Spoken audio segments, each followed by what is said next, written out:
Welcome to the SDA Housing Podcast, brought to you by NDIS Property Australia. Before starting this episode, we need to provide a general disclaimer. Information contained in this podcast is general in nature only. It does not take into account the objectives, financial situation, or needs of any particular person. You need to consider your financial situation and needs before making any decisions based on the information in this podcast. And you should consider seeking independent and professional advice for your personal circumstances. All right, let's begin. Hello, everybody. My name is Minh, and I'm your co-host with Debbie from NDIS Property Australia. And you're listening to the SDA Housing Podcast. Australia explains, highlights, guides, and brings awareness about all things SDA in this ever-changing NDIS world. Debbie, hello. Hello, Minh. Today's topic is The latest SDA pipeline data. which comes from the NDIA quarterly report. Yes. Ending March? Ending March. So the latest data came out on the, I think, 15th of May. Yep. Which is, as it always comes out, the Friday about 6 weeks after the quarter end. Yeah, this is my favourite subject. As everybody knows, I love my data. So the first thing I do when it comes out is jump straight on it and have a look at a few figures. And one of the first things I went to was the pipeline data. And I went, oh my God, what are people doing? They're still adding more stock into the system. Why? When we're telling them that there's an oversupply. The number that I was looking at is an additional 1,157 properties, dwellings in the pipeline over what there was 3 months ago. Okay, hold that thought. When you said OMG, oh my God, why are people still? Well, it's pretty obvious, Debbie. The builders don't care. They're just there to build houses. The developers don't care. It's there to develop and sell it off. The agents and spruikers and guys who are just trying to do a sale, they're there to make money. So from a commercial point of view, they're just here to do business. Do they really care? Honestly, we all know that certain parts of Australia, which we'll go to soon, we all know the oversupply. Everyone knows that. But those guys who are still building, developing there, do they really care? No, they don't. Let's be honest. Oh, no, absolutely. I totally agree. And as a result, the innocent investors who are following the lead or the advice or the direction of these builders, developers and agents, they're just following their lead because they don't know any better. That's just the way the world works here in our NDIS property SDA world, I guess, yeah. Sure, but I guess this was, coming March when we have known about the lender restrictions now for, as of the end of March, for about 4 months, if not longer. It really surprised me. But then Minh said something to me and I thought, oh yeah, that's right. Of course, this pipeline, a lot of these would have already been in the works. Six months ago. Yeah, before any of those lender restrictions and the previous oversupply sort of red flags were going out. So it does make more sense. So let's elaborate on this 6 months time frame we're talking about here. So here we are at the end of May and, the lending restrictions came out really in late December/January. These numbers you're quoting here, Debbie, 1,100 to 1,200, they are pre-certified and certified or under construction. What are they? Okay, so I've actually got the... What's the definition of these? The definition right here. So the pipeline data reflects properties that have received their pre-certification certificate and the NDIA has been notified of this. So the pre-certification certificate has been submitted to the NDIA for a property that is planned to go ahead. Now, it also says, and this is something that does kind of underline the fact that the numbers might not be that accurate. There may be delays in excluding enrolled SDA dwellings from pipeline data. This may result in SDA pipeline numbers being overstated in a given reporting period. So, look, not all of the pipeline will necessarily eventuate, and some of the pipeline may already be enrolled. So there may be a little bit of duplication of numbers showing in both the enrolled data and the pipeline data. Okay. So back to the time frame here. pre-certification pretty much those numbers. Cumulative, as of that moment being March 30, 2025, is really 6 months, 6 months, for 3 to 5 months old, Debbie, that data. And well, it's 6 weeks old when it comes out. Okay. It's as of 31st of March. Sure. So at this current time, it's now 7 weeks old, 8 weeks old. Okay, so March 30, 6 weeks old, it will be early January minus the 4 to 6 months prior to that. So we're talking about July, August-ish, July, August 24, when these pre-certified stats come into the NDIA with their pre-certification, is when these numbers are really legit. And they're cumulative too, by the way. So and I said to Debbie the other day, look, hey, calm down. I mean, it's not the latest sales, the latest enrollments, it's, your overreaction is warranted. However, these would have occurred prior to the lending restrictions and the turmoil we're seeing in the NDIS the last 3-4 months. So yeah, these pre-certifications, these numbers are really around the July, August, September-ish period and not recently. So these are accumulating numbers, and as we see here, moving forwards, we'll see those numbers increase slightly more, but not as drastic. Hopefully not as drastically. And that also taught me to look back at previous quarterly data. And we actually had an even bigger jump back in, I think it was June 24, when there was an increase in the pipeline numbers of 1,329. Yet the previous quarter, there was actually a reduction of 3. So that also indicates these numbers might be a bit of a hangover from one month to another and not getting all the information correct. But the previous quarter, from September to December 24, there was only an increase in the pipeline numbers of 350. So that more than tripling did scare me. But as Min says, it's not people ignoring the data. It is a time lag. And Debbie, that's the positive way of thinking. That's positive, right? I'll give you the negative perspective here. And this was discussed with me from Brad Fuller from Brighter Living about 2 months ago. He said to me that certain builders around Australia who are active in the SDA world, they don't pre-certify, and they purposely do not lodge the details into the system to show the high number of volume builds they're doing in certain parts of the country. How can they not pre-certify? Because I thought that now they needed both. Good point. Pre- and post-certification certificates to enroll a property. Do you really need to? I mean, if you're a cookie cutter builder and you do the same 2-3 designs and you know they're being certified anyway, right? You know they are, and you're doing hundreds of builds, you don't have to pre-certify if you know they're being certified anyway. Debbie, if I was a builder, I did 10 builds, exactly the same design, the same suburb, the same street, and the first one was certified, do I really have to worry about doing the other 9 certifications as well? Really? When I know that will be certified, it's exactly the same build, same floor plan, same everything. In theory, builders can hide information from the system. They can. And it's just telling me it's mandatory and legal. You have to pre-certify it. No one's ever said that. No. So you can't hide the numbers. Yeah, they need the pre-certification document, but I guess when do they need it? Yeah, correct. Yeah, okay. So I'm just saying to you, maybe there's a grey area where we don't know the full numbers of all the potential SDA builds. Scaring me even more now, man. True, yes, true. Anyway, let's look at a few of these numbers just to give you an idea of where it's nothing surprising where these big numbers are of the jumps in pipeline properties. If I look at, there's nothing much in New South Wales. The total number of additional dwellings in New South Wales is only 147, so it's a little over 10%. Queensland has 300. They're still building them in areas we have already a big oversupply, such as Ipswich, 44 extra, Logan, 27 extra, Mackay, 26 extra, Townsville, 28 extra, Toowoomba, 27 extra.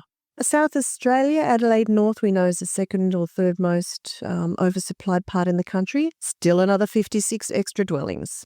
Victoria, always hotbed of activity in the SDA world.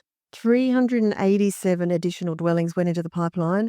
39 in Ballarat, 33 in Geelong, 45 in Melbourne North East, 73 in Melbourne Southeast, 83 in Melbourne West, the most oversupplied part of the country for SDA. Perth, another 30 in the northwest. Actually, that's quite good because there was an undersupply there, but that's probably evening out now. 32 in the northeast, 30 in the southeast. Those are oversupplied areas. So it's just increasing the oversupply in the oversupplied areas already, essentially, is the way I look at that. So, Debbie, what do we do? What does one do? I mean, we're doing our best to notify the marketplace of the oversupply and the concerns that we have.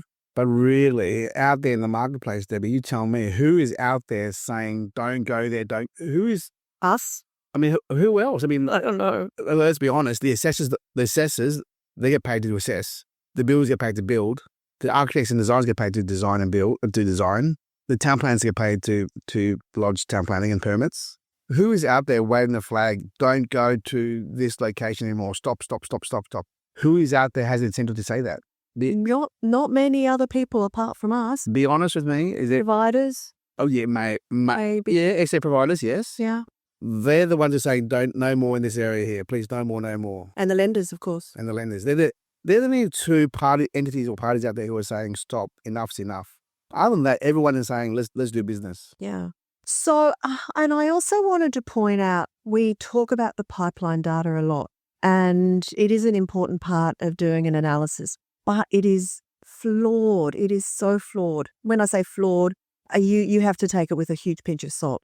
The reason being, we only get this NDIS pipeline data on the large SA4 regions, SA4 being the statistical area 4 out of the ABS regional breakdowns. Now, just to give you an example of how large an area that covers, I've got 2 regions in Australia that hopefully most of you would be vaguely familiar with. The Gold Coast. I use this one because it's such a classic example. The entire Gold Coast is one SA4.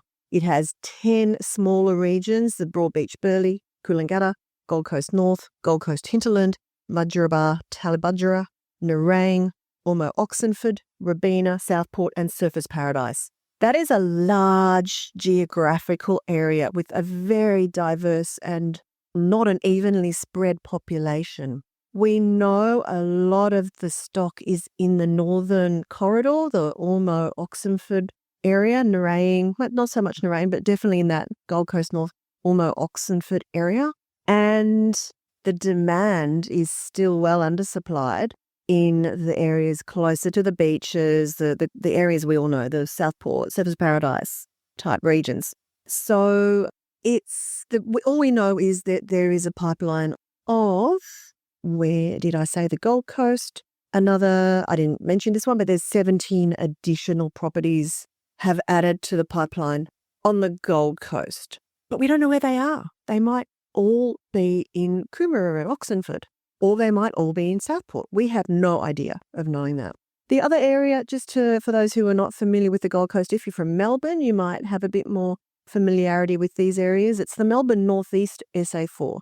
And you might not be familiar with the SA3 names, but I'll go into a few suburbs. Banyule, Darebin North, Nullarbor, Kinglake, and Whittlesea Wallen. So we're talking about suburbs over in the sort of the Greensborough, Heidelberg, Watsonia area, through Preston and Reservoir, Eltham, Warrandyte, and then up in the northern stretches of Bundoora, Thomastown, Whittlesea, Wallen, Morang. Now that might give you a bit more of an area. Both of these regions actually have quite a number of NDIS participants, 13,450 on the Gold Coast, 13,110 in the Melbourne Northeast area. More with SDA funding in Melbourne, 758 participants with SDA funding, 454 on the Gold Coast. So obviously the percentage of people with SDA funding in the Melbourne area is higher, and it's pretty common across most of Melbourne, which is why it's such a hotspot. But that just gives you an idea of when you're talking about that Whittlesea Wallen area, that's right up in the country essentially. And we could have half of those pipeline properties up there, but they might be in Preston. We don't know. And this is where we really are stumped with the data from the NDIS. It's just not good enough. Agreed. So I think that sort of really covers this situation, that as much as we look at the data and we research it, we try and find all sorts of alternative sources to verify this or clarify it. It's not an exact science. A lot of people come to us, Debbie, to our SDA Advisory Services division, and they're seeking advice from a data perspective. They're seeking advice from a development perspective, feasibility perspective, and we want to say to you listeners out there, we ourselves, we say no to business more than anyone else, I think, because we feel like we have a duty of care, and you might disagree. We feel like we have a duty of care to say, are you sure about this? This is a risky proposal or transaction for you to embark on unless you have the buffer and the profile and the risk, the profile risk profile to handle turbulent times of like vacancies and extra additional costs, unforeseen costs. You should not do this, We often say that a lot, and they always say, yeah, it's fine. Fine, not a problem. I've got money. And we can only do so much ourselves to warn them. And the litmus test is that when we say, hey, you want to do a report for at the time, $400 or $600 now? No, it's okay. Don't worry about it. I'm all good. Because I like this cheap package for $700,000 in Townsville or Ballarat, and it's IL, it's nice, I can afford it. This is not a simple property investment. This is a very complex transaction. And no, you can't blame us when we're trying to warn you shouldn't be doing it. Mate, are you sure about this? Thinking again, no, I'm all good. So, I don't blame every agent out there who sells an NDIS SDA property, but they should have a duty of care. Have you got a provider? Do you have your buffer? Do you have your finance in place? Are you sure about this? Do you understand SDA here? And then data is one thing. Yeah. And Debbie, in the last 4 years, I guess, the word data, SDA data, is becoming more prevalent in discussions because it used to be, just go to the SDA, the NDIS portal and just look at the data there. That was the go-to thing. And we've all realized, everyone's always known this, it's not correct. It's not up to date. It's not. And it only gives a tiny part of the picture. Yeah, it can't be relied upon. But, all it's telling you is what the demand is. Yeah. And we applaud all our listeners who come to us all the time now asking for the reports. We're happy to do that for $600. We're happy to do that. And you know what? That's a small price to pay to give you peace of mind, right? Because now even the lenders are saying, you got to do a report. You got to do a DD report before we give you any money here, So everyone's trying to push risk away from themselves by saying, go talk to the other person, get a report, get a third-party opinion.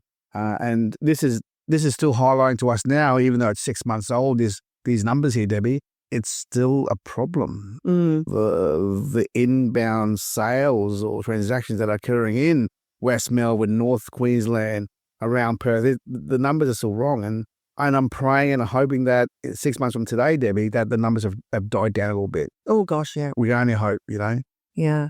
Yeah. Or maybe the numbers are going up in areas where there is still undersupply. That would be nice.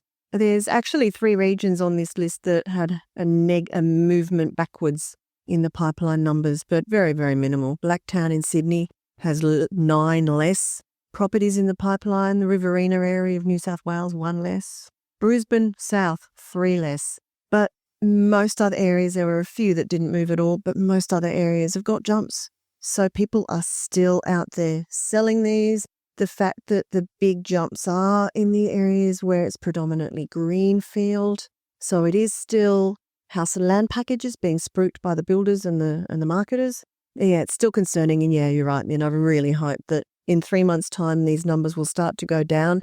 And in 6 months' time, we'll have a very different picture. I want to give you a story out to our listeners here. And I was a little bit shocked when I saw this email last week. A long time ago, we're talking 4 years ago, there was a provider in Brisbane here who would attach themselves to a builder on the Gold Coast. And they always gave the impression that they were participant-led SDA house and land packages. They would never confirm for sure, but they gave that impression right there. And we all know it takes time to build a house, Debbie. It takes time to finance, buy a block of land, get approvals, build a house. So we're talking a year to maybe a year and a half. You got to remember, everyone, if it's participant-led or provider-led, that year and a half lead-up time frame, those participants will disappear somewhere else. They're not going to wait around for your house. So even though you might have a piece of paper saying, this is participant-led, we've got 3 participants ready to go in this area, let's let's go. They're not going to be there when you're ready, when you finish houses, right? And I just saw an email the other day by them again under a new brand, new company, doing the same old thing in regional New South Wales, I think, or Victoria, doing the same tactics under a different brand. And I'm telling you guys, do not fall for that trick. Do not believe everything you read and see and hear. Just be very, very careful. The data, back to the data doesn't lie. In fact, Debbie, our research team, should line up these pipeline data for the last 4 to 6 quarters. Line it up against the increase of enrolled properties coming out from the Housing Hub data reports every year to show, if we can show that on a yearly or a quarterly basis, they're matching up on this, because moving forwards, as you know, once the house is built and enrolled, it drops off this list that you're talking about here. This is the pre-completion list. So, I'm curious to... Well, I mean, obviously the same data release has the enrolled rebuild properties. Yes. So yeah, well, we do have a report actually available to download off our website called The Trends, which lists all the different main criteria for SDA data and the trends since we've been keeping records, which is, I think, end of December 21 or maybe early 22, to show how things are moving. But essentially everything's just kind of moving up. The enrolled properties are moving up. The pipeline is moving up. The number of participants are very slowly growing, the number of participants with SDA funding. But I think maybe just a clearer one, just showing the supply, the pipeline versus the enrolled and how that's changed over time would be worthwhile. Yeah, it won't surprise me if lenders change their policies for the better, Debbie, in the future, because it's bound to happen as more lenders come to the market. But then also, Debbie, we still get consistent inquiries every day ourselves from newbie investors hearing about SDA. So the newbies who are coming along to the table, they don't know about all the history, all the pain and the oversupply and all the risks. They're all new to the SDA world here. And we're the ones, well, because this is all we do here in the Crop Australia, SDA. We're getting all those inquiries directly because a lot of our competitors and peers, they've all disappeared. So our volume of work and inquiry is still the same, albeit a little bit down, but still, it's the newbie investors who are not falling victim, falling prey, falling for the 20% yield returns on Facebook, I think, yeah. Because as you know, I keep saying, Debbie, the journey of learning and discovery of SDA takes many, many months. And if you fall into the spider web of the marketing, the flamboyant marketing online on Facebook, of awesome SDA properties with high returns, and it's easy to fall for that and buy something off the plan by a spruiker in a regional town and not understand the risks there, obviously, yeah. True. But that's another topic. Today was all about data. Any final words, Debbie, on what we discussed in your presentation today? I guess, yeah, numbers paint a story, but there's always a backstory to it that you've got to look at. You've got to read between the lines. Wise words from a wise woman. Folks, if you need any help, call us, contact us. Debbie, what are our details for contact, please? info@ndis.property, or you can give us a call, 1300 254 397. Thank you very much. Bye-bye. Thank you. Bye. We hope you enjoyed this episode. Please make sure you are subscribed and following us so you can keep in the loop with all of our upcoming episodes. We would really appreciate it if you could leave us a 5-star rating, a written review, and to share this podcast with those that could benefit. Until next time, catch you on the next episode.